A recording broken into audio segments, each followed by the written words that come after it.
వచ్చిన మీ అందరికీ యేసుక్రీస్తు నామమున శుభాభివందనాలు చెల్లిస్తున్నాము. ఈ ఆన్లైన్ ప్రేయర్ సర్వీస్ కి అందరికీ ప్రైజ్ లార్డ్. మనం దేవుని ఆరాధించుకుందాము. ఓపెనింగ్ ప్రేయర్ శాంతమ్మ సిస్టర్ చేస్తారు. దేవి సిస్టర్ పాట పాడతారు. శాంతమ్మ సిస్టర్ సారీ శాంతమ్మ వేరే సిస్టర్ వాళ్ళకి పాట పాడతారు. దారిలో పాట పాడారు. అవునా, సరే సిస్టర్. దేవి సిస్టర్ మీరు ఓపెనింగ్ ప్రేయర్ చేయండి. Okay sister. అందరికీ ప్రైజ్ లార్డ్. ప్రార్థన చేసుకుందాం. మహాగణుడ, మహోన్నతుడ, సర్వోన్నతుడ, సర్వశక్తిమంతుడ, సజ్జుడైన గొప్ప దేవానికి వందనాలు. గత కాలం అంతా కాచి కాపాడి నీకు చూసుకున్న గొప్ప దేవుడు కాలంలో సమయంలో స్వాధీనంలో పరుచుకున్న ప్రభా, ఈ యొక్క ఆన్లైన్ ప్రేయర్లో అటెండ్ అవ్వడానికి చూపిన మహాకృపను బట్టి మీకు వందనాలు, స్తుతులు, స్తోత్రములు నా దేవా. ప్రభా ఇంకెంతమంది నా ప్రభా జాయిన్ అవ్వలేదు, వాళ్ళకు అడ్డుల ఆటంకాలు తొలగించండి. త్వరగా జాయిన్ సహాయం దయచేయండి. నీ మాట నా ప్రభా నా తండ్రి, నా మాట అగ్ని వంటిది కాదా, బండలు బద్దలు చేసే వంటిది కాదన్నా ప్రభా. నీ అగ్ని వంటి మాట నా ప్రభా యేసయ్యా, బండ లాంటి హృదయాలను బద్దలు చేసి మార్చి నా ప్రభా నీ రాజ్య వ్యాప్తి కొరకు నా తండ్రి ఆయుత్తపడి కృపను మీరు దయచేయండి నా తండ్రి. పాట పాడి బిడ్డకు చక్కని స్వరాన్ని దయచేయండి. అన్న ద్వారా అందరితో నా ప్రభా సూటిగా తేటగా స్పష్టంగా మీరు మాట్లాడండి నా తండ్రి. వాక్యానుసరమైన జీవితాలు మాకు దయచేయండి దేవా. ఆత్మీయ జీవితంలో నా ప్రభా ఎక్కడ కూడా తట్టుపడకుండా, కుడికి ఎడమకు పడిపోకుండా నా ప్రభా ఈ యొక్క పరుగు పందెంలో నా తండ్రి అయ్యా ఓపికతో కనిపెట్టుకుంటూ ముందుకు కొనసాగే కృపను మాకు దయచేయండి నా దేవా. ఈ యొక్క ఏప్రిల్ నెలలో నా ప్రభా ఎండ తీవ్రతతో నా ప్రభా అయా వృద్ధులు, అయా పసిపిల్లలు నా ప్రభా, బాలింతలు, యవ్వనులు నా ప్రభా అందరూ నా తండ్రి అయ్యా ప్రభా చాలా నా తండ్రి ఇబ్బంది పడుతున్నారు తండ్రి. ఎంతో తీవ్రత తట్టుకోలేక నా తండ్రి ఎంతో మంది బలహీనతకు గురయ్యారు ప్రభా. మీరు దర్శించండి నా ప్రభా. అయ్యా చిత్తమైతే ఎండవేడిని తగ్గించిన ప్రభా. అయ్యా దేశవ్యాప్తిగా నా ప్రభా చల్లని వాతావరణాన్ని మీరు దయచేయండి నా ప్రభా. ఎండ బారిన పడకుండా ప్రతి బిడ్డను కాపాడండి. ఈ సహాయం దయచేయండి నా ప్రభా. కృపతో జ్ఞాపకం చేసుకొని నా ప్రభా ఈ యొక్క తండ్రి ప్రభా నీ మాట చేత పట్టుకుని నా ప్రభా అక్కడ వరకు నీకు నమ్మకంగా దించే కృపను మాకు దయచేయమని నా ప్రభా. నీ యొక్క తండ్రి మా మనసు నీ మీద నిలిపి నా ప్రభా నా తండ్రి నీ చిత్తానుసరమైన జీవితం దించే కృపను దయచేయండి. రక్షణ దయచేయండి. రక్షణ పొందిన వారిని ఆత్మీయంగా బలపరచమని యేసు పరిశుద్ధ నామములో వేడుకుంటున్నాం తండ్రి, ఆమేన్. Thank you sister. అందరికీ praise lord. Sister thank you. వాళ్ళు పాట పాడుతారు. సైనికులం సైనికులం యేసుని సైనికులం, ధైర్యముతో పోరాడే సిలువ సైనికులం. సైనికులం సైనికులం యేసుని సైనికులం, ధైర్యముతో పోరాడే సిలువ సైనికులం. సైన్యమునకు యేసే అధిపతి, ఆ ప్రభుకే లోబడు సైనికులము. సైన్యమునకు యేసే అధిపతి, ఆ ప్రభుకే లోబడు సైనికులము. సైనికులం సైనికులం యేసుని సైనికులం, ధైర్యముతో పోరాడే సిలువ సైనికులం. ద్వేషము కాదండి ప్రేమ చూపేదం, మోసం కాదండి మేలు చేసేదం. ద్వేషం కాదండి ప్రేమ చూపేదం, మోసం కాదండి మేలు చేసేదం.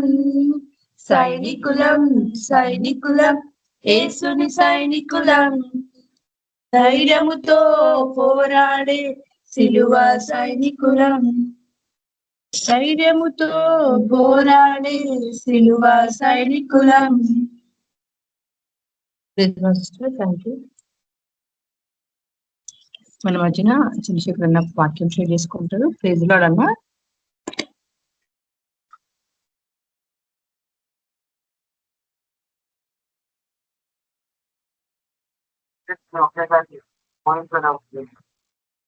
Sister praise lord.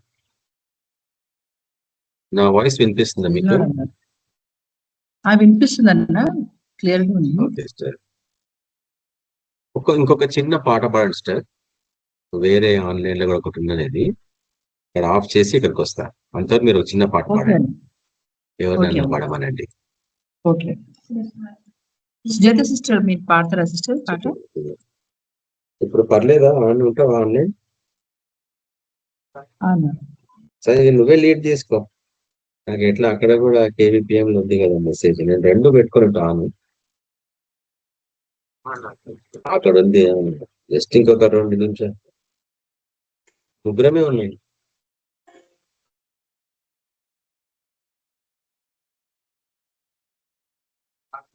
సార్ పాడాలా?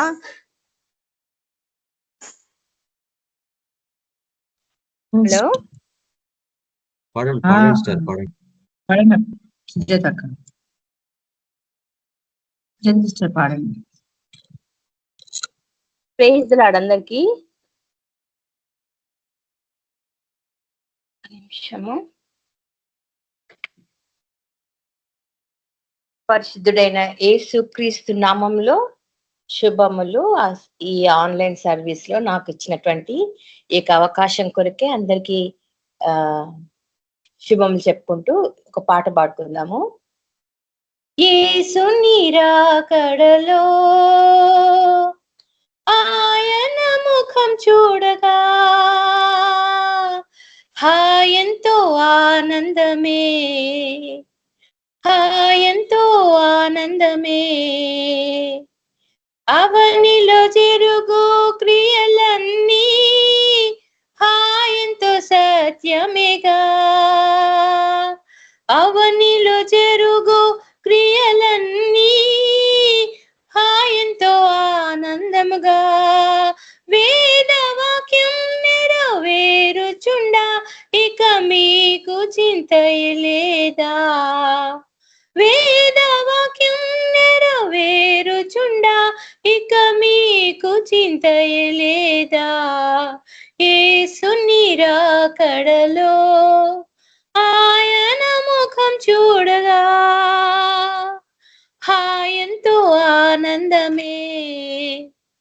లోక జ్ఞానం పెరుగుచుండే అనుదినం జనములలో, లోక జ్ఞానం పెరుగుచుండే అనుదినం జనములలో.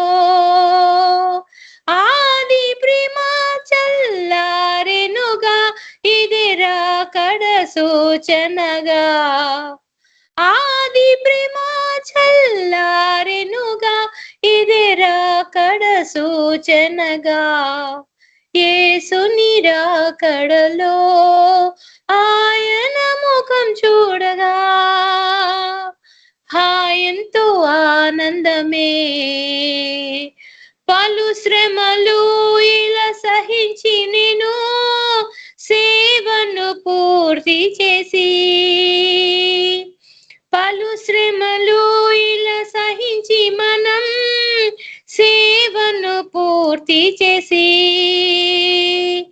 పరుగును తుదముట్టించెదము నిత్య బహుమతి నొందుటకై. పరుగును తుదముట్టించెదము నిత్య బహుమతి పొందుటకై. యేసు నిరాకడలో ఆయన ముఖం చూడగా హాయంతో ఆనందమే. విన్న వాక్యం మీలో ఫలింపజేసే వేగమే సిద్ధపడుము.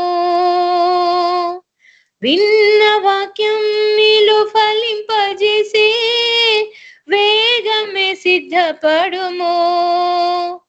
ప్రాణాత్మ దేహము సమర్పించుము, ప్రార్థనలో మేల్కొనుము. ఆత్మను దేహం సమర్పించుము, ప్రార్థనలో మేల్కొనుము. యేసు నిరాకడలో ముఖం చూడగా హాయంతో ఆనందమే.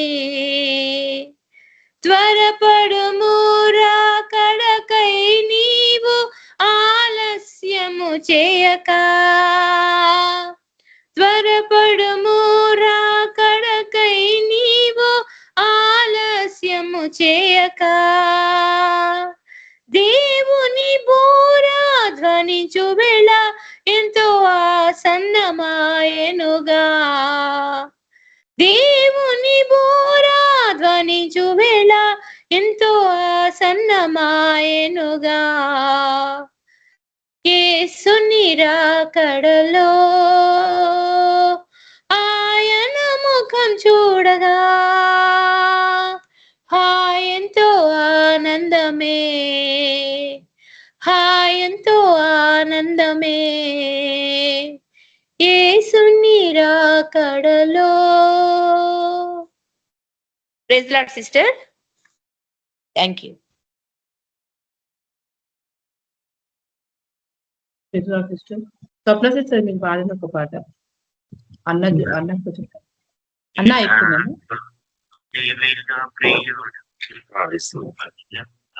ఓకే. పరిశుద్ధుడగు తండ్రి, మహోన్నతుడగు దేవ, మీకు వందనాలు కృతజ్ఞతలనైనా.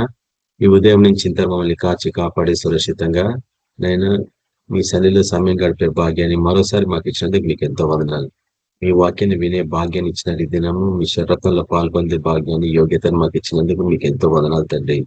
ప్రభువా, శ్రమల కాలం ఆరంభమైందని ఎంతో సంవత్సరాల క్రితం మాకు చూపించిన తండ్రి, ఆ శ్రమలు పరిపక్వం చెందే దశకి మేము సిద్ధమవుతుండగా, యుద్ధ సమాచారాలు దేశం మీదకి దేశము, జనం మీదకి జనం లేవడం మేము చూస్తుండగానైనా మా యొక్క విమోచన దినము ఎంతో సమీపంగా ఉందని మేము ఓ ప్రభువా త్వరగా సిద్ధపడలాగిన భయంతో వణుకుతో మీ సన్నిలో సమయం గడపలాగా నడిపించమని ప్రార్థిస్తున్నాం.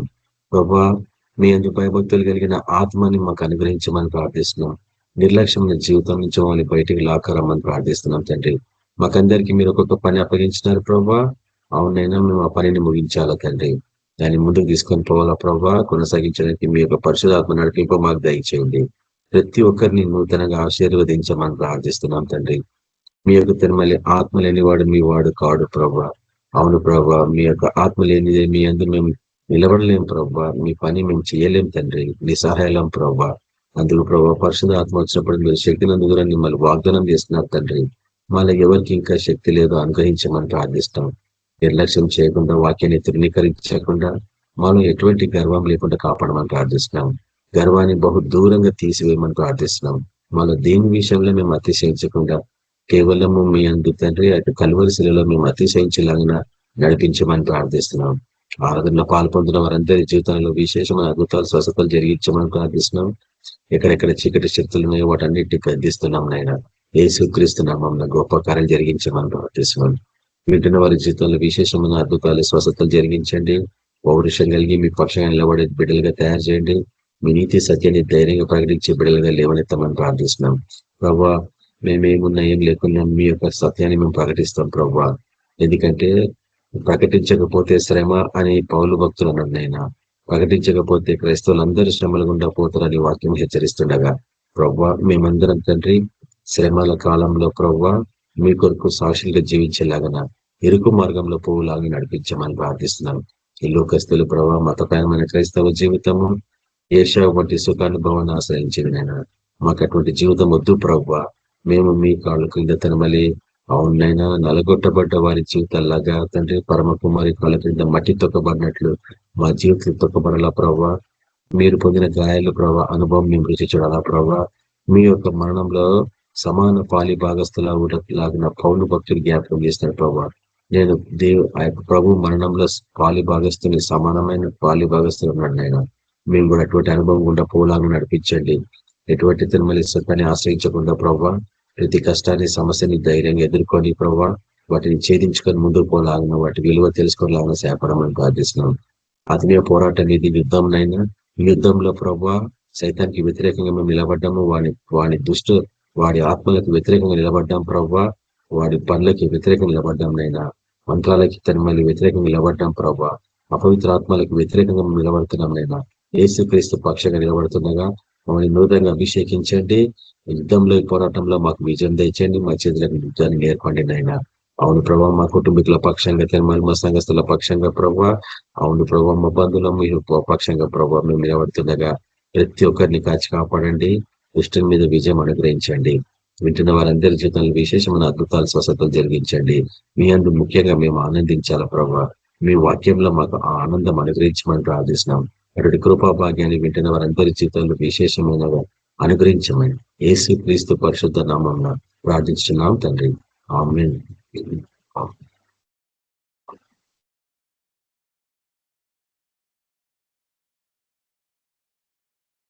యేసుక్రీస్తు ప్రభుల వారి నామమున మీకు అందరికీ శుభాభివందనాలు తెలియజేసుకుంటున్నాను.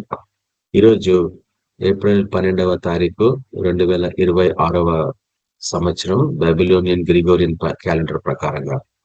ప్రతిసారి ఆ గోడ గడియారాన్ని చూసినప్పుడల్లా, ఆ సెకండ్స్ నీడిల్ చూసినప్పుడల్లా బబులోను గుర్తుకొస్తుంటది నాకు. ఎందుకంటే దాన్ని కనుక్కున్నది బబులోను స్థాపికులు, ఆ యొక్క ఖగోళ శాస్త్రజ్ఞులు.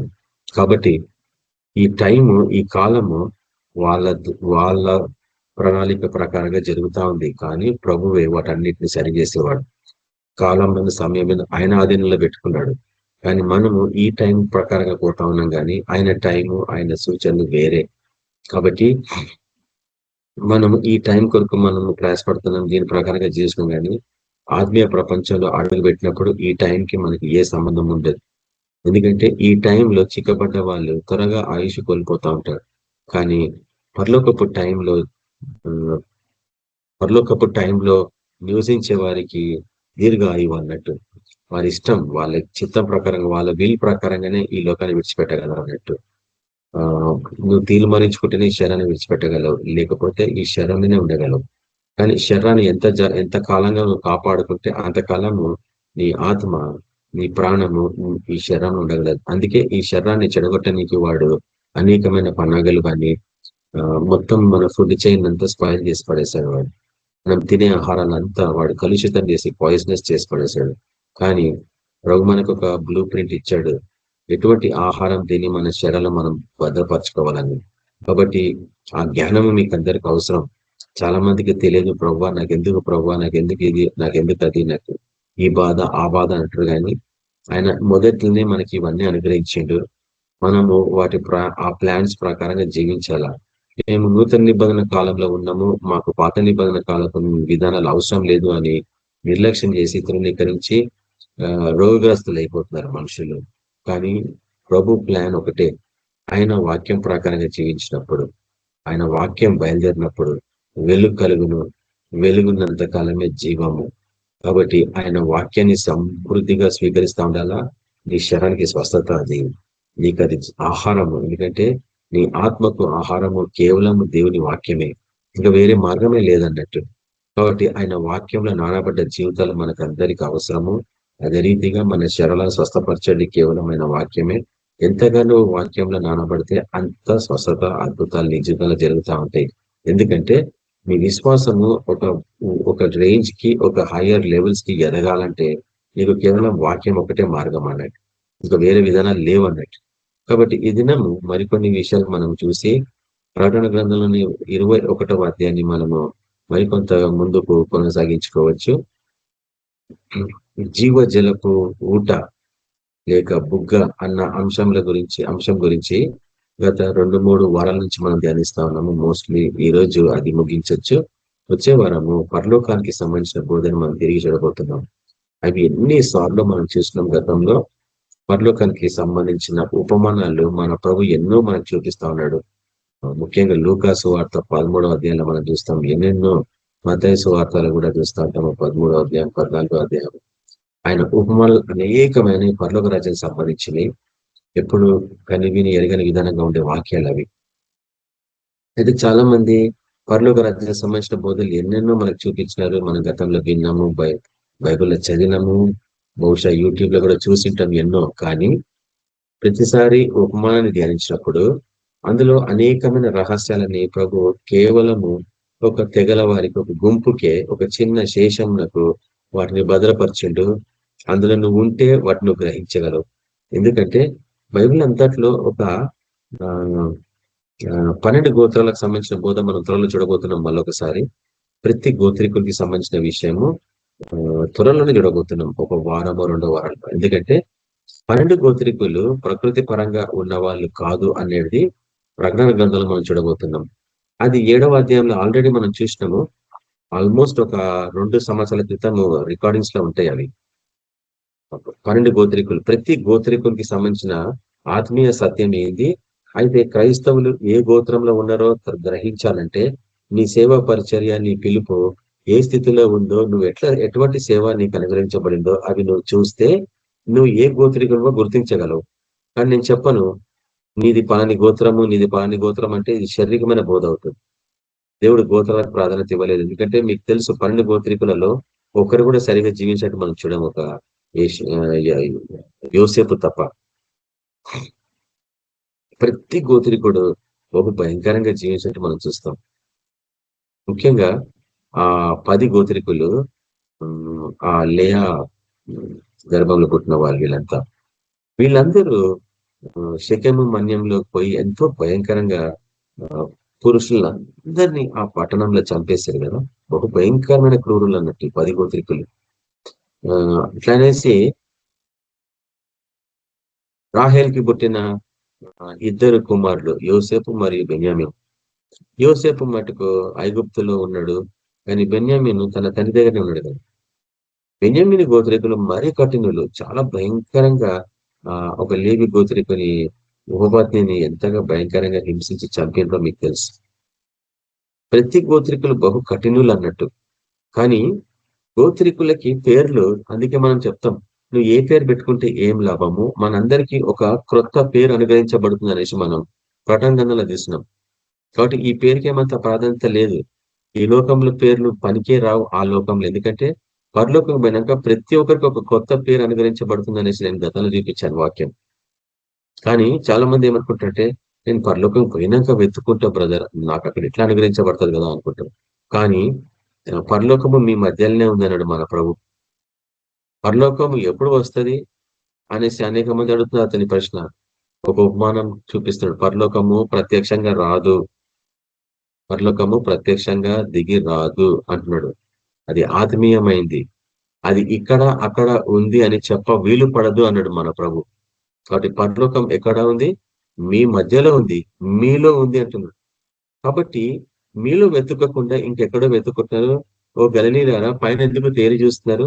ఈ యేసు ఏ రీతిగా పైకి కొనిపోబడిండో ఆ రీతిగానే క్రిందికి దిగొచ్చును. మధ్యాకాశంలో నిలిచిపోడు. మీరు మధ్యాకాశం పోవడానికి ఆయన ఏ రీతిగా భూమి మీద నుంచి ఆహారం అయిపోయిండో అదే రీతిగా భూమి మీదకి కిందికి దిగొస్తాడు. ఒలివ కొండల మీద తన కాళ్ళు దించుతాడు, తన పాదములు చాపిన. కాబట్టి భూమి మీద తిరిగి అడుగు పెడతాడు. అప్పుడు మనం అందరం ఆయన కలుసుకుంటాం. మధ్యాకాశానికి పోయి పెండి విందులో పాల్గొనడము ఇటువంటి ఎక్కడ లేవు బోధలు, ఎక్కడ వాక్యాలు లేవు. బోధలున్నాయి, వాక్యాలు అయితే లేవు. కాబట్టి ఈ యొక్క పులుపు, ఇదంతా పులుపు బోధ అంటాం, కరప్ట్ బోధ అంటాం ఇంగ్లీష్ లో, కరప్ట్ టీచింగ్స్ అంటాం. ఈ పులుపు నుంచి ప్రభు మనల్ని బయటికి లాక్కొని వచ్చాడు. కొంచెం కష్టమే, ఎందుకంటే పులుపుకు అలవాటు పడ్డవారు పులుపు లేకుంటే జీవించలేరు అన్నట్టు. అంటే శరీర ఏమంటాము నియమాలు, శరీర వ్యామోహాలకి బానిస అయిపోయిన వాళ్ళు దాంట్లో నుంచి బయటికి రావాలంటే కష్టం. ఏదో ఆచారబద్ధంగా ప్రార్థన చేసుకుంటాం, వాక్యం ధ్యానిస్తాము, అంత బాగానే ఉంది, పాటలు పాడతాం. కానీ పులుపు అనేది తెలియనంత కాలము దాంట్లో జీవించడం ఇష్టపడతారు మనుషులు. కానీ ఒకసారి అది పులుపు అని తెలిసినప్పుడు దాంతోపాటు నువ్వు కూడా పులిసిపోతావు. అంటే నువ్వు కూడా కరప్ట్ అయిపోతావు. నువ్వు కూడా అంటే కరప్ట్ అంటే ఏంటంటే క్షయత అన్నట్టు. నువ్వు క్షయమైపోతావు. అంటే నీ శరీరం క్షయమైపోతుంది, అంటే రోగగ్రస్తులు అయిపోతావు అందులో నుంచి బయటికి రాకపోతే. పులుపు అంటే అది స్లోగా ప్రాకుతా ఉంటది. ముద్ద అంత మంచిగా ఉన్న కొంత పులుపు కలిస్తే తక్కిన ముద్ద అంతా పులుసుకోవాలనే ఉపమానం మనం చూసాం గతంలో. పరలోక రాజ్యాన్ని దేంతో పోల్చాలా? పులుపుతో పోల్చిండు ఆయన, పులిసిన ముద్దతో పోల్చిండు. కాబట్టి ఈ దినము ఆయన వచ్చే టైంకి పరలోక రాజ్యం ఏ రీతిగా తెరైంది? ఫిలదెల్ఫియా సంఘకాలంలో ఉన్నట్టు ఈరోజు లేదు. ఫిలదెల్ఫియా సంఘకాలంలో వాళ్ళు ఎంతో భయభక్తులతో పరిశుద్ధంగా ఆయన కొరకు నాజీరు చేయబడ్డ జీవితాలు ఉన్నారు. కానీ ఎప్పుడైతే ఆ లవోదికీయ సంఘకాలకు వచ్చారో మాత్రం పులిసిపోయింది. ఫిలదెల్ఫియా సంఘకాలంలో మన ప్రభు మధ్యలో ఉన్నట్లు మనం చూసినాం ప్రటంగంధం ధ్యానించినప్పుడు ఆ 2వ అధ్యాయంలో. కానీ లవోదికీయ సంఘకాలంకి వచ్చేటప్పటికి అతను సంఘము బయట ఉండి తలుపు కొడతా ఉన్నాడు. అయితే నేను వేసిన ప్రశ్న, ప్రభువా మీరు బయట ఉంటే మళ్ళీ వీళ్ళు ఎవరికి ప్రార్థన చేస్తున్నారు? లోపల హల్లెలూయా పాటలు ఎవరికి పాడుతున్నారు? ఉపవాస ప్రార్థనలు ఎందుకు చేస్తున్నారు? ఎవరి కొరకు చేస్తారు? మిమ్మల్ని ఆహ్వానించకుండా ప్రార్థన చేస్తే ఏమైనా అర్థం ఉందా? మిమ్మల్ని ఆహ్వానించకుండా ఆరాధన చేస్తే ఏమైనా అర్థం ఉందా? మిమ్మల్ని లోపలికి ఆహ్వానించకుండా వాక్యాలు ఎంత ధ్యానిస్తే ఏం లాభం? మర్మంతో కూడిన బోధ అని విశేషమైన అద్భుతాలు చూస్తూ కూడా మిమ్మల్ని బయటనే పెడితే ఏమన్నా అర్థం ఉందా? ఎందుకు ఈ ప్రజలు గుడ్డిగా తయారైనారు ప్రభువా అన్న ప్రార్థన నువ్వు ఎప్పుడైనా చేసుకున్నావా? నేను చేస్తున్నాను ప్రభువా, వారి గుడితనాన్ని తొలగించి ప్రభువా. వాళ్ళు ఎందుకు అంత కఠినలైపోయినారు? ఎందుకు అంత గర్విష్ఠులైపోయినారు? వారికి అంత తెలుసు, తగిన వాళ్ళకి ఎవరికి తెలియదు అన్న ధీమాలు ఎందుకున్నారు ప్రభువా? వారి పట్ల కనికరించినైనా వారిని క్షమించు ప్రభువా అని ఎంతో వేదనతో ప్రార్థన చేస్తూ ఉంటాను నేను. బాధ అనిపిస్తూ ఉంటుంది. ఎందుకంటే ఇన్ని సత్యాలు రిలీజ్ అయినప్పుడు వీటిని ఎందుకు స్వీకరించలేని స్థితిలో ఉంది మన సంఘం ఈ దినం.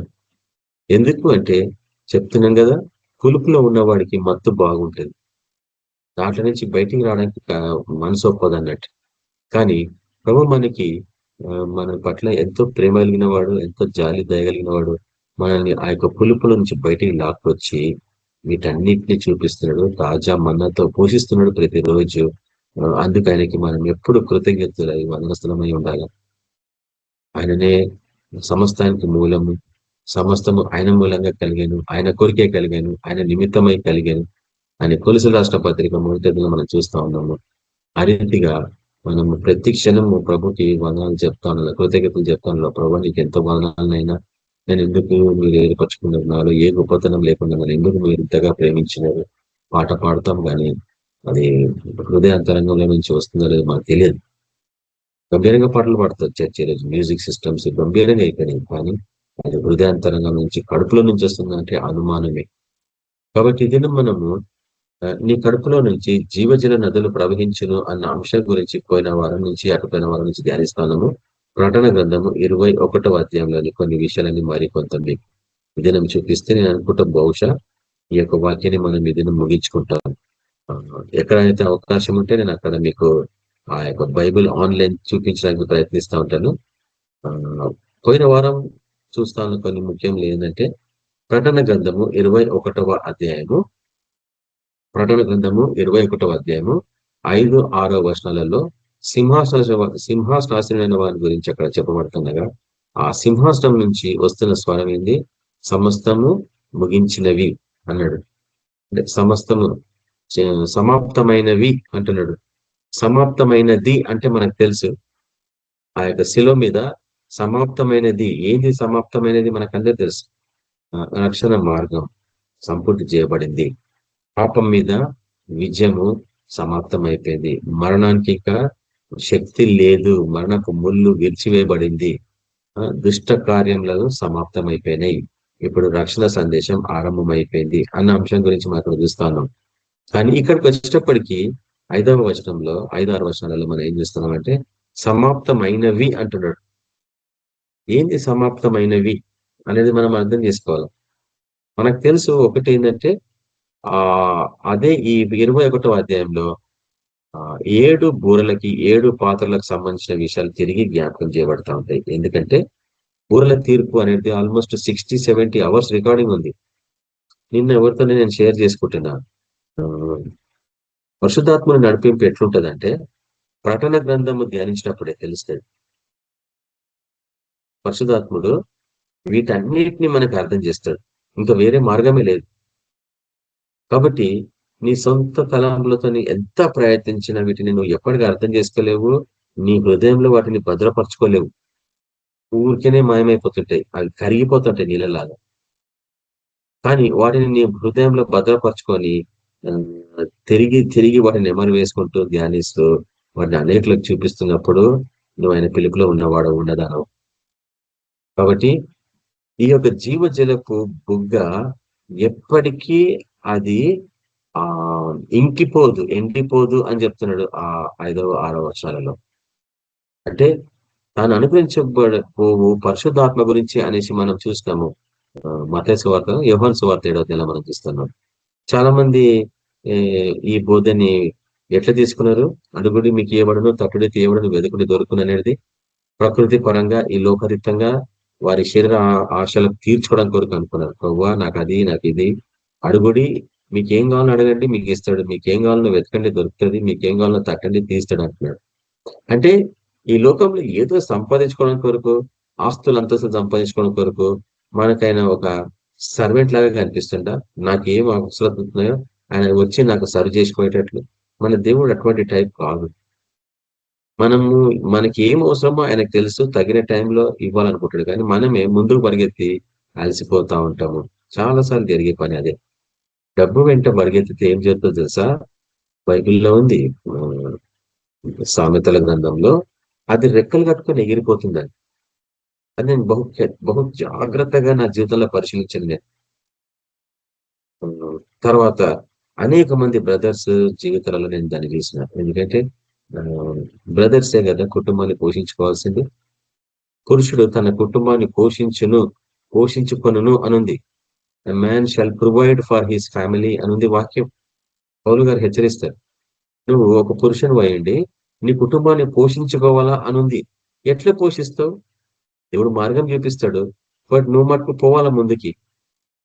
యాకోబు రాసిన పత్రికలో చూపిస్తున్నాడు, నువ్వు మట్టుకు ముందుకు పోకపోతే మట్టుకు ఆయన కార్యం ఎట్టి పరిస్థితుల్లో చేయడు. ఎందుకంటే ఇది ఓం బూమ్ బట్ అనే టైప్ కాదు మన విశ్వాసం.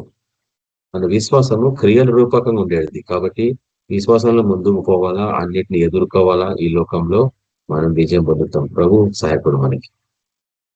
ప్రార్థన చేసి ముందుకు పోవాలా, లేకపోతే కార్యాలు జరగవు. నేను ఇంటి దగ్గర ఏముంటుంటే నాకంతే ఉండిపోతుంది.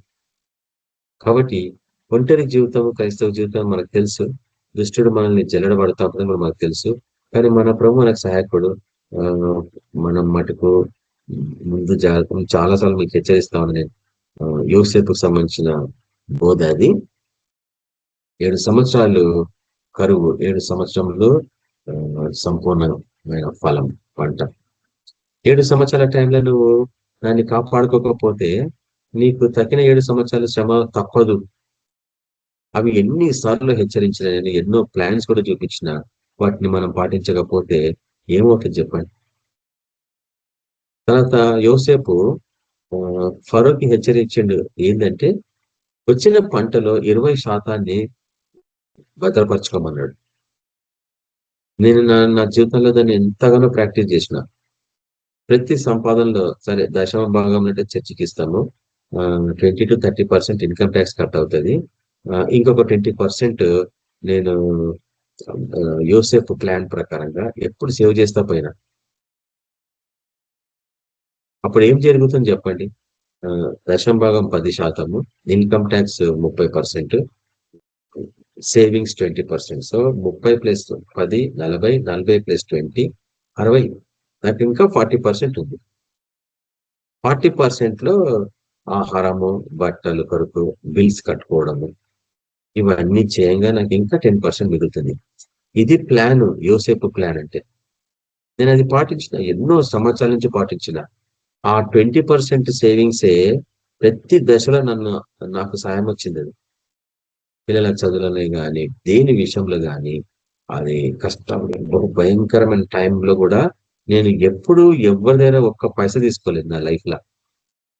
ఎవరి దగ్గర చేయి చాపలేదు. ఎందుకంటే మనం రాజుల వంశంలో పుట్టిన వాళ్ళము. రాజు ఎవరిని అడిగాడు.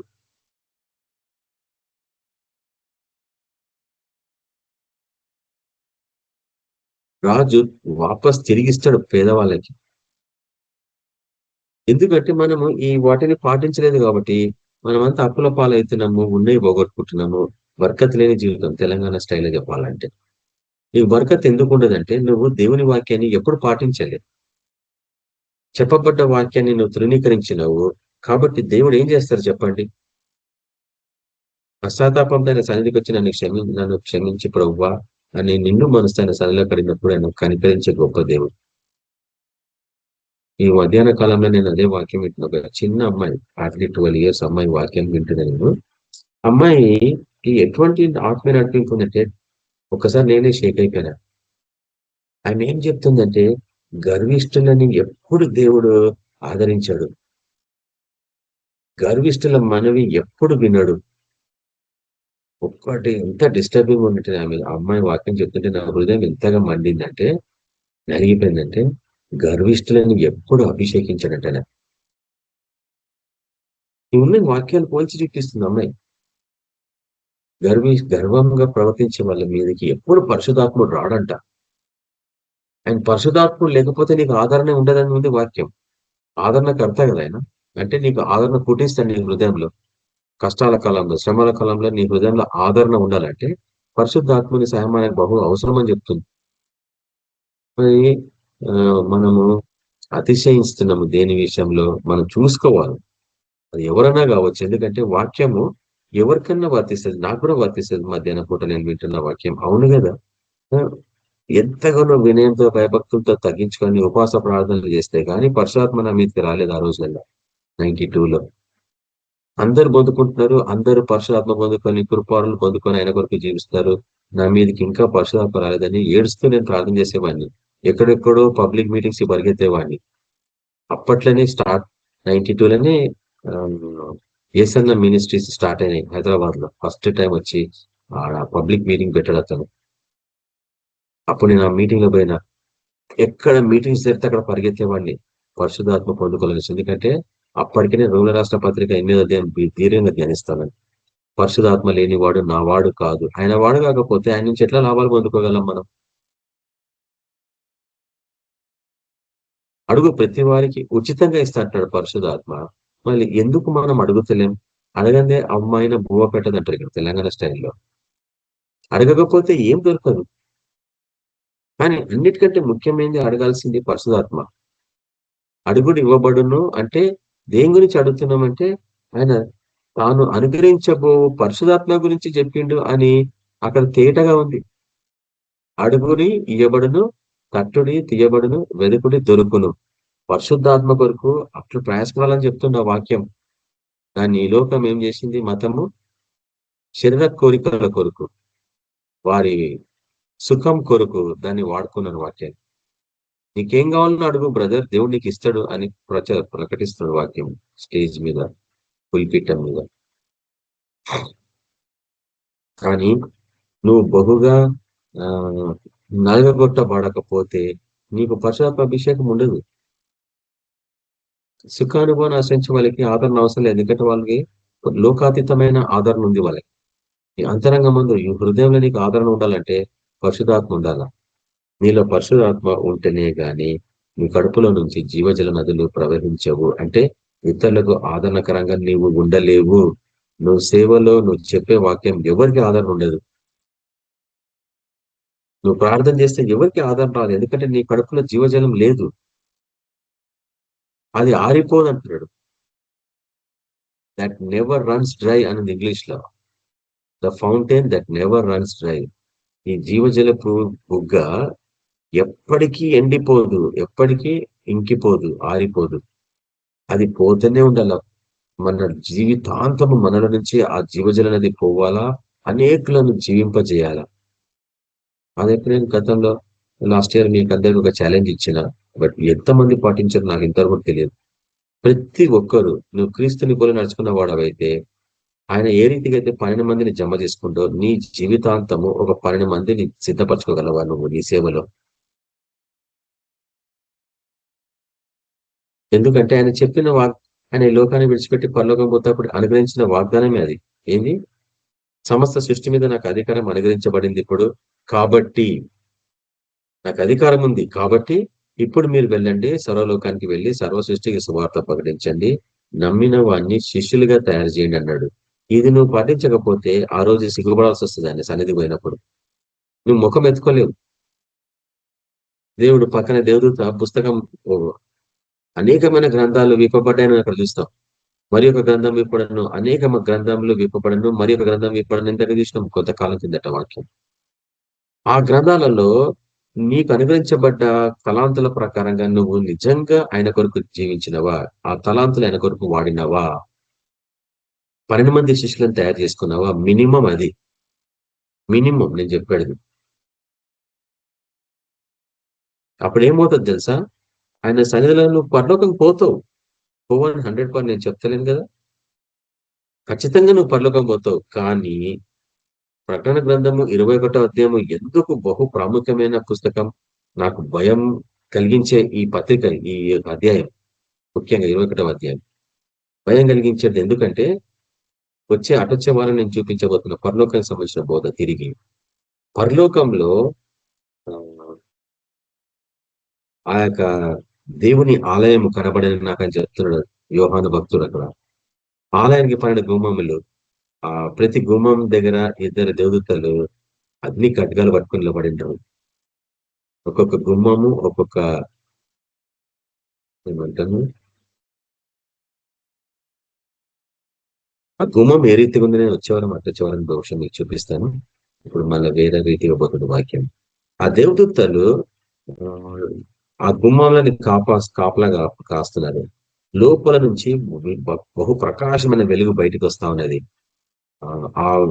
అందు లోపల ఆ మందిరం లోపల ఏ ఉపకరణం లేవు. నేను ఆల్మోస్ట్ ఒక 25 years క్రితము ఒకసారి ఆ వాక్యం చూపించిన బహు డీటెయిల్డ్ గా. ఆ రోజుల్లో రికార్డింగ్స్ ఇవన్నీ ఏం లేకుండే, మనకి మొబైల్ ఫోన్స్ లేవు చేతుల్లో. ఆ రోజులలో కెమెరాస్ కూడా అందరి దగ్గర ఉండకపోయేవాడు కాబట్టి రికార్డింగ్ లేదు. కానీ ఆ రోజు ప్రభు మనకు అలా చూపిస్తున్నాడు.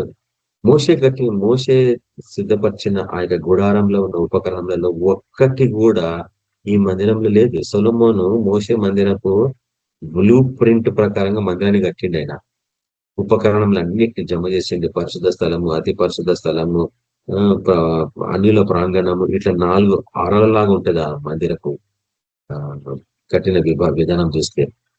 కానీ అక్కడ ఏ వస్తువు లేదు పరలోకంలో చూసిన మందిరంలో అంటాడు యోహాను భక్తుడు.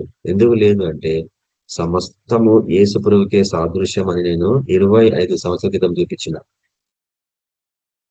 అనిల ప్రాంగణము, లోపల రాగానే గంగాళం స్థలము, అక్కడ బలిపీఠము, బలి పశువు, ప్రతిది మన ప్రభుకే సాదృశ్యము. ఆ గంగాళము, దాంట్లో ఉన్న జలము మన ప్రభుకే సాదృశ్యము. ఆ పరిశుద్ధ స్థలంలోకి పోతే దీపస్తంభము మన ప్రభుకే సాదృశ్యము. ధూపవేదిక మన ప్రభుకే సాదృశ్యము. సముఖపు రొట్టెలు మన ప్రభుకే సాదృశ్యము. అతి పరిశుద్ధ స్థలంలో మందసపు పెట్టె ఉంది, అది మన ప్రభుకే సాదృశ్యము. మందసపు పెట్టెలో ఉండే చిగురించిన ఆహారను కర్ర మన ప్రభుకే సాదృశ్యము. బంగారు పాత్రలో ఉన్న మన్నా మన ప్రభుకే సాదృశ్యము. 10 ఆజ్ఞల పలకలు మన ప్రభుకే సాదృశ్యం.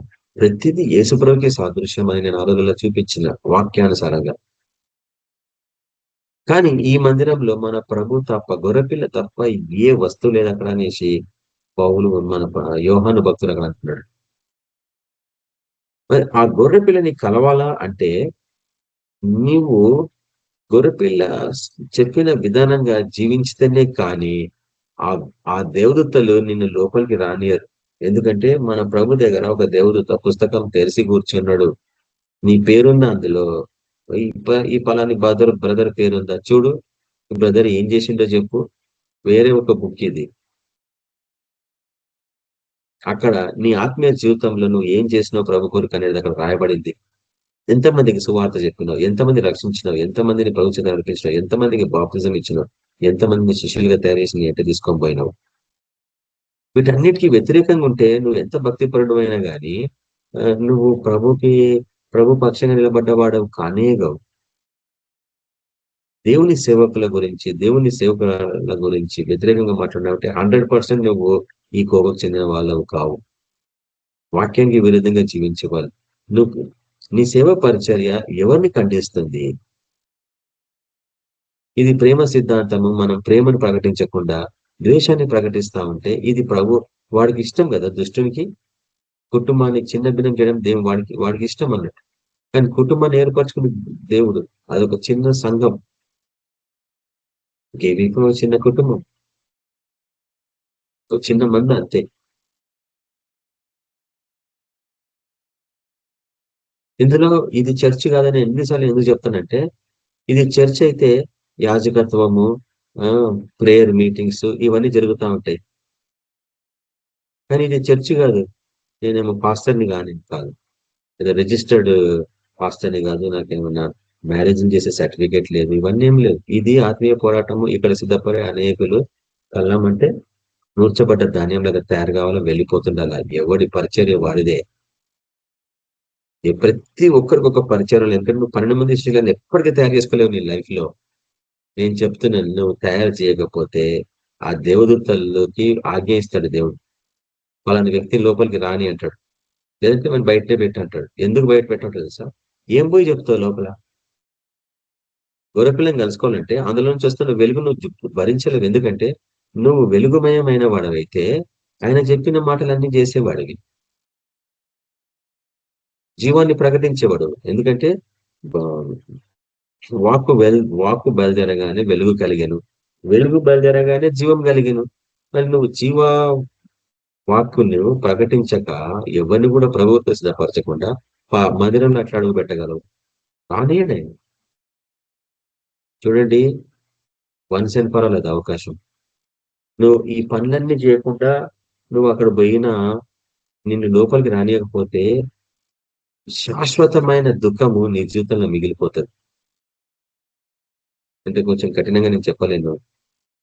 పరలోకానికి పోయి కూడా గొర్రెపిల్లతో నువ్వు కలుసుకోకుండా, అతన్ని అలింగనం చేసుకోకుండా నువ్వు బయటనే బహు దూరము మైళ్ళ దూరంలో వెలుగులో సంచరిస్తారు జనుల నుండి అక్కడ వాక్యం. అది నేను వచ్చేవారం మీకు తేటగా చూపిస్తా. సమస్తం blue print of haven, heavenly blue print గురించి ఎన్ని సమస్యలు చేస్తామో అది అక్కడ పోయి చూడాలా.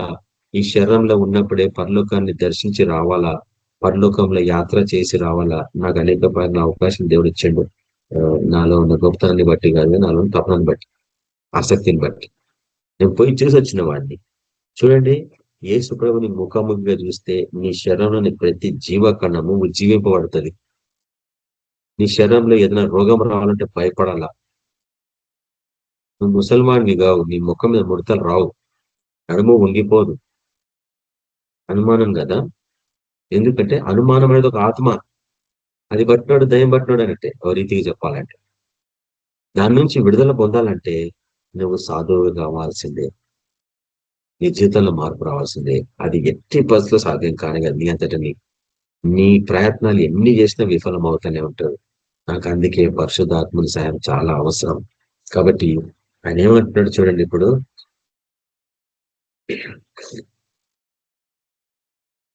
దప్పికొన్నవాడు నా దగ్గరికి రావాల్సింది,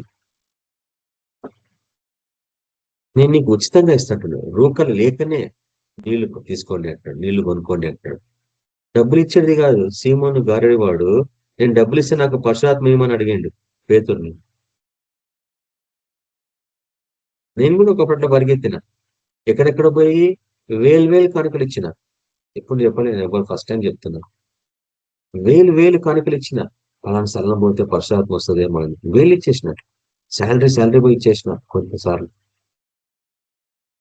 ఎందుకంటే సరైన విధానం నాకు ఎవరు నేర్పలే, ఎట్లా పొందుకోవాల పరిశుద్ధాత్మని.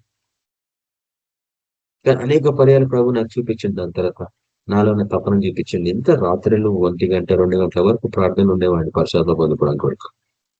ఆ రోజులలో నేను ఎప్పుడు చెప్పాను మన సాక్ష్యాలు ఇంత డీటెయిల్గా, ఎందుకంటే దేవుని మన ప్రభు గురించి ఎక్కువ సాక్ష్యం మనం చెప్పాలా. కానీ ఎందుకు ఇప్పుడు చెప్పాల్సి వస్తుందంటే, పరిశుద్ధాత్ముడు లేకపోతే నువ్వు ఎక్కడ విజయం పొందలేవు ఈ లోకంలో. చదువులలో 0 నాలెడ్జ్. నాకు పరిశుద్ధాత్మ పొందుకునేంత వరకు నేను చదువులలో ఎంత ప్రయాసపడ్డానో, ఎప్పుడైతే పరిశుద్ధాత్మ అభిషేకం అయిందో నా స్టడీస్ అన్ని ఈజీ అయిపోయినాయి. అన్ని 2nd క్లాస్ 3rd క్లాస్ లో పాస్ అయిన వాడిని. పరిశుద్ధాత్మ అభిషేకం పొందుకున్న అంత ఫస్ట్ క్లాస్లే, టాప్ క్లాస్లే, స్టేట్ ఫస్ట్, యూనివర్సిటీ ఫస్ట్, ఆ లెవెల్లో సంపాదించుకునే గ్రేడ్స్. ఎందుకంటే స్వాతంత్రం వచ్చేస్తుంది నీకు. ప్రతి దాంట్లో ఆయన జ్ఞానం నీకు అనుగ్రహించబడుతూ ఉంటుంది. ఇది ఆత్మీయ పోరాటం. ఇందులో నీకు విజయం పొందాలంటే నీ అంతటి నువ్వు ఎంత ప్రయాసపడినా కానే కాదు, శక్తి చేత కాదు, బలముతోను కాదని మీరు చూస్తారు కదా. కేవలం మన ప్రభు యొక్క ఆత్మ ద్వారా తప్ప నువ్వు ఎక్కడా విజయము పొందలేవు. కీర్తన గ్రంథంలో చూస్తాం 41వ అధ్యాయంలో, నా ఆత్మ ఎంతగానో తృష్ణ కలిగి ఉన్నది, అంటే దాహంతో ఉన్నది. ఎందుకు? దేవుని చూడాలన్న తపన. పరిశుద్ధాత్ముడు లేకపోతే నువ్వు దేవుని చూడలేవు. పరిశుద్ధాత్ముడు లేకుంటే పరలోకపు యాత్ర నువ్వు చేయలేవు. పరిశుద్ధాత్మ లేకుంటే నీకు పరలోకపు దర్శనాలు కనిపించవు. నీకు ఇంకా శారీరకమైన కండ్లే ఉంటాయి కానీ ఆత్మీయ నేతలు కొరలు ఎప్పుడు పోవు నీకు. ఆత్మీయంగా నువ్వు ఎప్పుడు కూడా అవి చూడలేవు, పురాతనమైన భక్తులను గుర్తించలేవు. వాక్యాన్ని ధ్యానించినప్పుడు అక్కడ యెషయా భక్తుడు యెషయా గ్రంథం ధ్యానిస్తుంటే నువ్వు అమాంతంగా ఆ కాలానికి వెళ్ళిపోతావు. ఆత్మలో వెళ్ళిపోయి అక్కడ యెషయా మాట్లాడుతున్న మాటలు వింటా ఉంటావు, నువ్వు చూస్తూ ఉంటావు ఆత్మలో. అటువంటి అనుభూతిలోకి పోవాలంటే నిర్లక్ష్యమైన జీవితం నుంచి బయటికి రావాల్సిందే. కనీసం ఒక 5 గంటలు 6 గంటలు మనం సేవలో పరిచయంలో ఉన్న వాళ్ళమందరము ప్రార్థనలు ఉండగలమా? ఉండలేం. ఏం చేస్తున్నారు మీరు 24 అవర్స్ అంటే దేవునికే తెలుసు. ఎంత విలువ గల సమయాన్ని మనకి ఇచ్చినాడు కానీ మనం దాన్ని ఎప్పుడు సద్వినియోగం చేసుకోకపోతే ఎఫ్ఎస్ఎల్ రాష్ట్ర పత్రికల ప్రకారం తీస్తున్నాం. సమయాన్ని పోనీ ఇక్కడ సద్వినియోగం చేసుకోమన్నాడు. రెడీమ్ ద టైమ్ అన్నాడు ఇంగ్లీష్ లో. సమయాన్ని విమోచించుకోమన్నాడు వీటి కొరకు. కాబట్టి యెషయా భక్తులు అన్నట్టు ఎవరికైతే దాహం ఉందో నా ఎద్దకు రండి, నేను ఊరికనే మీకు ఆ యొక్క జీవజలాన్ని ఇస్తాను, ఉచితంగా మీకు ఇస్తాను. చూడండి మత్తయి సువార్త 5వ అధ్యాయంలో మన ప్రభు అవి చెప్పిన వాక్యాల ప్రకారంగా నీతి దప్పుల కొరకు, నీతి కొరకు దప్పికొన్నవాడు ధన్యుడు అన్న విషయం. ఈ గుణగణము అంటే నీకు దాహం ఉండాల. నీకు దాహం ఉంటే పరమాత్మ కొరకు జీవజలం కదా, దాహం ఉంటేనే నీళ్ళు అవసరం. ముఖ్యంగా ఎండాకాలం మనకు తెలుసు దాని విలువెంతనో. కాబట్టి దాహం లేకపోతే నీకు నీళ్ళు అవసరం లేదన్నట్టు. ఈరోజు క్రైస్తవ జీవితంలో నిజమైన దాహం లేదు, మానవ కల్పితమైన దాహం ఉంది. ఏంది? ఉద్యోగాలు సంపాదించుకోవాలా, డబ్బులు సంపాదించుకోవాలా, ఆడంబరంగా జీవించాలా, ఆస్తి ఎంతో సంపాదించుకోవాలి. ఈ దాహం ఎక్కువైపోయింది.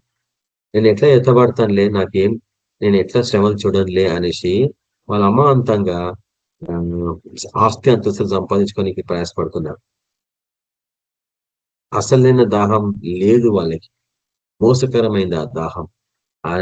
ఆ దాహం వాళ్ళని ఎప్పుడు తృప్తిపరచదు. ఎంత పెద్ద ఇల్లు కట్టుకున్నా అందరు నిద్రపోరు. చాలా మంది చూస్తుంటారు హైదరాబాద్ లో ఇల్లు కట్టుకుని కిరాయికి ఇస్తారు. అంత కొత్త ఇల్లు నువ్వు ఎంత ప్రయాసపడి ఇల్లు కట్టుకొని ఒకరికి కిరాయికి ఇస్తున్నావంటే నీకు ఏముంది? అసలు జ్ఞానం ఉందా?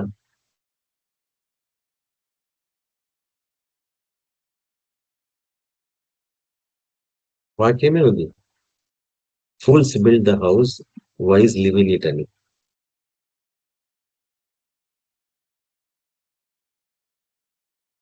కాబట్టి ఎప్పుడైతే నువ్వు సంపూర్ణంగా రిక్తునిగా మార్చుకుంటావో, నీ జీవితం అంటే నీ హృదయం అంతా ఎంటీ కావాలా. ఆ సమరయ స్త్రీ ఉత్త కుండ పట్టుకొచ్చుకుంది అని మనం చూసినాము అటుపోయిన వారం.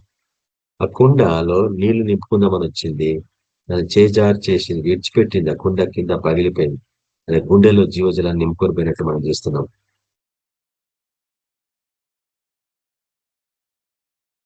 ఇర్మియా గ్రంథంలో ఒక వాక్యం మనం చూసినాము. వాళ్ళు చూడండి ఒకసారి, ఇర్మియా గ్రంథము 2వ అధ్యాయము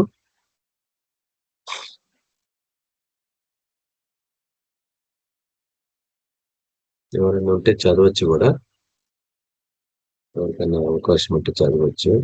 ఇర్మియా గ్రంథము 2వ అధ్యాయము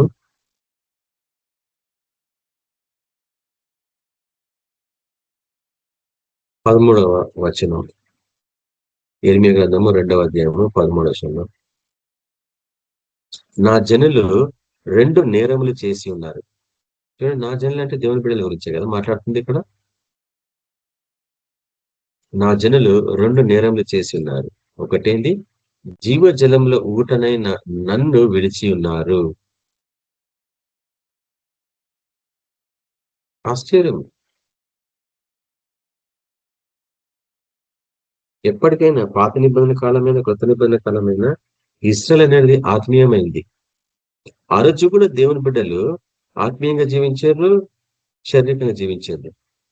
ఈ శారీరకంగా జీవించే వాళ్ళు ఎప్పుడు ఆత్మీయంగా జీవించే వాళ్ళకి వ్యతిరేకంగా ఉన్నట్టు మనం చూస్తాం పాత నిబంధన పుస్తకాలలో. ఈ రోజు కూడా అంతే.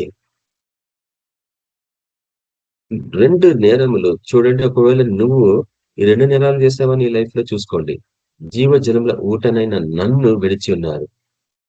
అంటే జీవజలము అంటే తండ్రి, జీవజలము అంటే కుమారుడు, జీవజలం అంటే పరిశుద్ధాత్ముడు. ఇవన్నీ ఒకటే. అన్న విషయాన్ని ఇక్కడ జ్ఞాపకం చేయబడుతుంది. త్రిత్వపు దేవుణ్ణి తృణీకరించింది మతపరమైన జీవితం మీద వచ్చి. ఏం వాడతారు, ఏం వాక్యాలు చూస్తారు, ఏం ఆరాధిస్తారో దేవునికి తప్ప ఎవరు తెలుస్తారని చెప్పండి. మనం ఎవరం తీర్పరలో.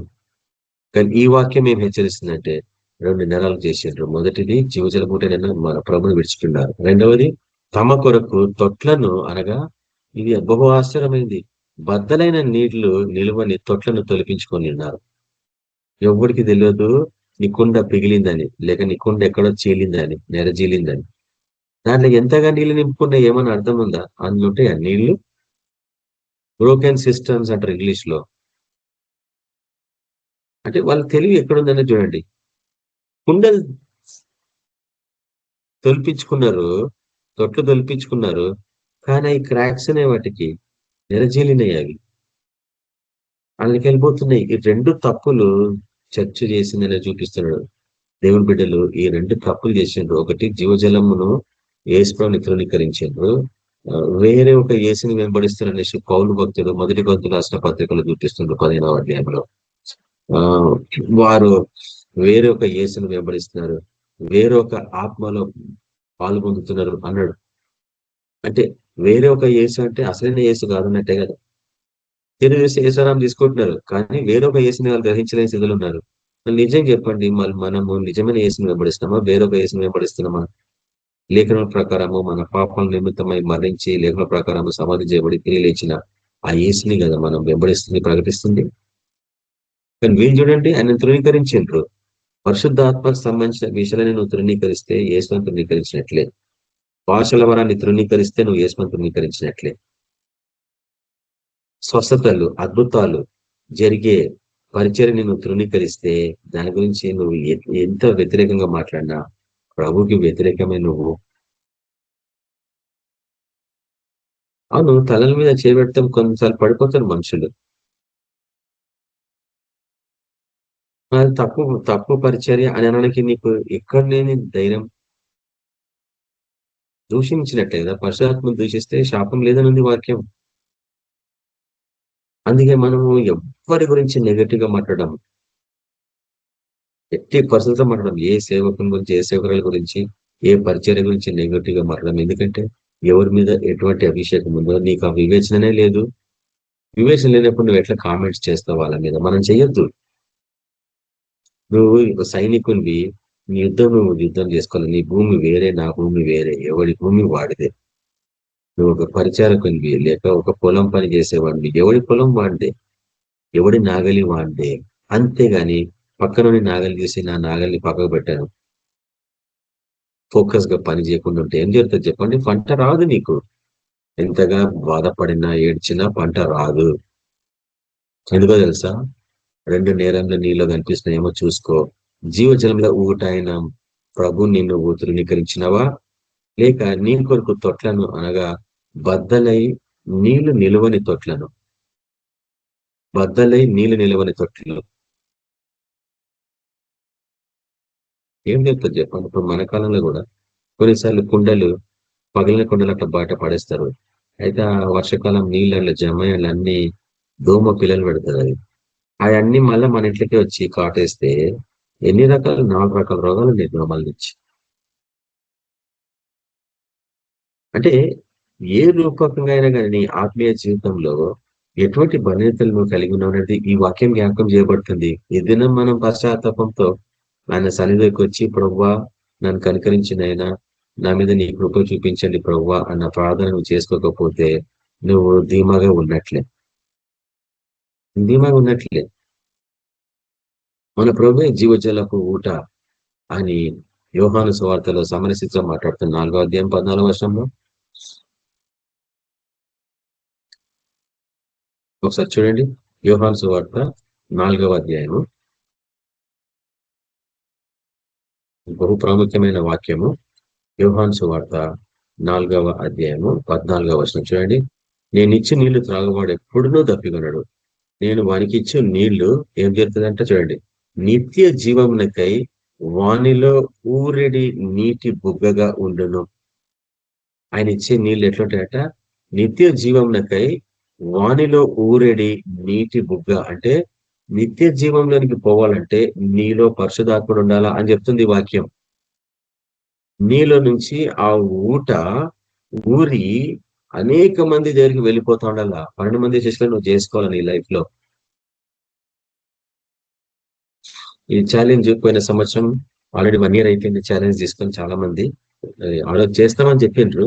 వాళ్ళు ఏం చేసింది అనేది వాళ్ళకి దేవునికి తప్ప ఎవరు తెలియదు. నేను ఎక్కడ పోయినా ఇది ఫోకస్ గానే ఉంటాను. ఎందుకు నేను పాస్టర్స్ మీటింగ్స్ పోతున్నా అంటే కారణం అది నేను చెప్పినా కూడా ఒక 3 సంవత్సరాల క్రితం 4 సంవత్సరాల క్రితం నేను బహుశా 5 సంవత్సరాల క్రితం చెప్పిన ఇంకా నేను నెక్స్ట్ నా పరిచర్య నెక్స్ట్ వేరే వెళ్ళిపోతుంది, వేరే లెవెల్కి వెళ్ళిపోతుంది. అడవి జాతి వాళ్ళ మధ్యలో నా పరిచర్య ఉండబోతుంది. అడవులలో పోతాను నేను, కొండల ప్రాంతాలకు పోతాను నేను, పాస్టర్స్ కాన్ఫరెన్సెస్ అలా పోతాను నేను. నాకు పిలుపు అనుగ్రహించబడింది కాబట్టి నేను ఇంకా ఎంతకాలం మీ దగ్గర ఉండకపోవచ్చు అని మీకు హెచ్చరించిన కూడా ఆ రోజుల్లో. చాలా మంది సాక్షులు దానికి ఇందులో ఉన్న వాళ్ళు. ఇందులో స్త్రీ అని పురుషుని భేదం లేదు, అందరూ ఒకటైన దృష్టిలో సేవ చేసుకోవాలంటే అందరు చేసుకోవచ్చు సేవ. కాబట్టి ఆయన అంటాడు, నేను ఇచ్చి నీళ్లు త్రాగుబడి ఎప్పుడు తప్పికొన్నాడు, నేను వానికి ఇచ్చే నీళ్లు నిత్య జీవములకై వానిలో ఊరేడి నీటి బుగ్గగా ఉండని సమరసీతో చెప్పిండు. అవి ఎప్పటికీ ఎండిపోవు, నిత్య జీవం. ఎవరు యేసుప్రభువు ఇచ్చే నీళ్ళు అవి, ఎందుకంటే అవి ఆయననే కాబట్టి, జీవజలం ఆయననే కాబట్టి. కానీ ఎవరికైనా దాహం ఉందా? 7వ అధ్యాయంలో మాట్లాడుతుంది అదే యోహాను సువార్త 7వ అధ్యాయంలో, ఎవరైనా దప్పికొంటే నా ఎందుకు రండి, నేను మీకు ఇస్తాను ఉచితంగా త్రాగడానికి. కాబట్టి ఆయన ఇవన్నీ పరిశుద్ధాత్మ గురించి మాట్లాడుతున్నసి ఎంతమంది గ్రహించగలరు? యోహాను సువార్త 7వ అధ్యాయము 39వ వచనం మనం అటుపైన వరం చూసినాం. తాను అనుగ్రహించబోవు పరిశుద్ధాత్మ గురించి ఇవి చెప్పానని వారు అప్పుడు గ్రహించలేకపోయింది, కానీ ఇప్పుడు మనం గ్రహించగలుగుతున్నాం. నువ్వు నిజంగా విశ్వాసివైతే, నువ్వు నిజంగా విశ్వాసాలు అయితే నీ కడుపులో నుంచి జీవజల నదులు ఈ దినం నుంచి ప్రవహించకపోతే నువ్వు ఆ దినం ఆయన స్థలంలో నిలబడలేవు. ఈ లోకంలో అందరూ ఇరిగిపోయిన కుండలు తయారు చేసుకుంటున్నారు. అలా నిలువలేవు నీళ్లు. నువ్వు ఎంత అప్పులపాలైపోతా ఉంటావు. నువ్వు ఏం సాధించుకుంటావు, ఎంత కొనుక్కున్నా, ఎన్ని కష్టపడి ఏం తెచ్చుకున్నా తృప్తిగా తినలేవు, కడుపు నిండా తినలేవు. అది ప్రభువుని గ్రహించాలి నీకంతే. కాబట్టి ఈ జీవ జలము నీకు నిత్య జీవాన్ని నడిపించే ఈ జలము నీలో ఉండాలా, నీ ఆత్మకి తృప్తి ఉండాలా. అది నేను తృప్తిపరుస్తాను. ఒకసారి చూడండి కీర్తన గ్రంథము 36వ వచనం. దాని తర్వాత నేను వాక్యాన్ని ముగిస్తా. కీర్తన గ్రంథము 36వ అధ్యాయం.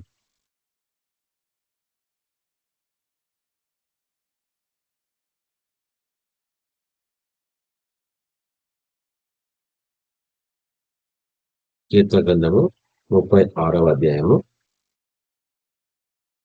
8-9 వచనాలు.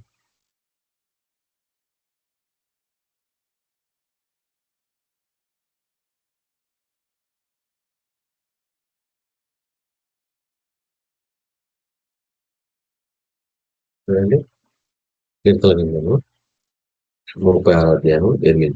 నీ మందిరం యొక్క సమృద్ధి వలన వారు సంతృప్తి నొందుచున్నారు, నీ ఆనంద ప్రవాహము. జీవజలం గురించి మాట్లాడుతున్నాడు. నీ ఆనంద ప్రవాహంలోనిది నీవు వారికి త్రాగించుచున్నావు. నీ యొద్ద జీవపు ఊట కలదు, నీ వెలుగును పొందియే మేము వెలుగు చూచుచున్నాము. కాబట్టి నీలో ఆ జీవజలం వస్తేనే కానీ నీకు ఆనందం ఉండదు, నీకు సంతృప్తి ఉండదు, నీకు సమృద్ధి ఉండదు అని చెప్తున్న పాయింట్. నీకు సమృద్ధి కలవాలన్నా, సంతృప్తి కలవాలన్నా, ఆనందం ఉండాలన్నా జీవజలము నువ్వు త్రాగాల్సిందే. దాని కొరకు నువ్వేం చేస్తావో నాకు తెలియదు. ఇదొక ఛాలెంజ్ మీకు అందరికి. ఒకవేళ నీలో జీవజలం ఉంటే నీలోంచి ప్రవహించాలా. ఒకవేళ నీలో జీవజలం లేకపోతే ఈ దినం ప్రయాసపడడం నేర్చుకోవాలా, తపన కలిగి ఉండాలా. ఈ జీవజలము నీకు వెలుగునిస్తుందంట. ఈ వెలుగులో నువ్వు చూడగలవంట. అంటే నీకు దర్శనాలు కలగాలన్నా, పర్ణుక చూడాలన్నా, దుష్టుని పన్నగాలు కనుక్కోవాలన్నా, కుయుక్తులు తెలుసుకోవాలన్నా, శత్రువు కుయుక్తులు తెలుసుకోవాలన్నా నీకు ఈ వెలుగు కావాలా. ఎందుకంటే అవి చీకటి శక్తులు. అవి ఏం ప్లాన్స్ చేస్తున్నాయో నీకు తెలవాలంటే నీకు ఈ వెలుగు అవసరం, అందుకు నీకు పరిశుధాత్మ అవసరం. అటువంటి పరిశుధాత్మ అభిషేకం మీరందరూ పొందుకొని మీ కడుపులో నుంచి జీవజల నదులు అనేకులకు పారులాగున, ఎక్కడ మరణం ఉంది, ఎక్కడ మృతం ఉందో వాళ్ళందరినీ జీవింపజేయలాగన, ప్రతి ఒక్కరిని ప్రవచన నడిపించేలాగన మీకు ఈ యొక్క కృప అనుగ్రహించబడాలని ప్రార్థిస్తాం. కళ్ళు మూసుకోండి. పరిశుద్ధుడగు తండ్రి, నీతుడగు మా దేవ, సమాధాన అధిపతిగా మా యేసయ్య, ఓ ప్రభా, ఆశ్చర్యకరుడ, ఆలోచనకర్త, బలవంతులకు దేవ, మీకు వందనాలైనా.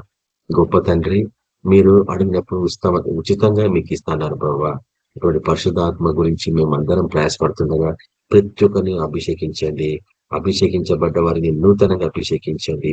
చేదు తొలగించండి. చేదు వేరుని ఎండిపోజేయండి ప్రభా. ఆ యొక్క తరమల్లి నీటి వాగులోరన్నా నాటబడిన చెట్టు వలె ఆకువాడక తన కాలమందు ఫలమిచ్చు.